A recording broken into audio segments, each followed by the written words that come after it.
चिंचवडमधील मोहन नगर परिसरात घडली एक हृदयद्रावक घटना। लग्न घरातील आनंदाचे वातावरण क्षणात शोकात बदललं। 52 वर्षीय आशा गवळी यांचा भूमिगत पाण्याच्या टाकीत बुडून मृत्यू झाला आहे।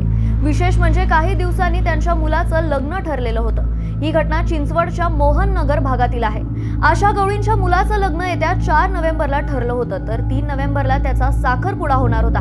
घरात लग्नाची लगबग सुरू होती। तयारीच्या गडबडीत आशा गवळी इमारतीच्या भूमिगत टाकीतून पाणी आणण्यासाठी गेल्या होत्या। मात्र पाणी काढताना त्यांचा तोल गेला असावा आणि त्या टाकीत पडल्या। काही काळ घरच्यांच्या लक्षातच आलं नाही की आशा कुठे गेल्या आहेत। सुमारे 20 मिनिटांनंतर मुलाने आईचा शोध घेण्यास सुरुवात केली। टाकी जवळ गेल्यावर त्याला टाकीचं झाकण उघडं दिसलं आणि आई खाली पडली असावी अशी भीती त्याच्या मनात आली। तो ताबडतोब आत पाहायला गेला आणि आईला टाकीत पडलेला पाहून तो घाबरून गेला।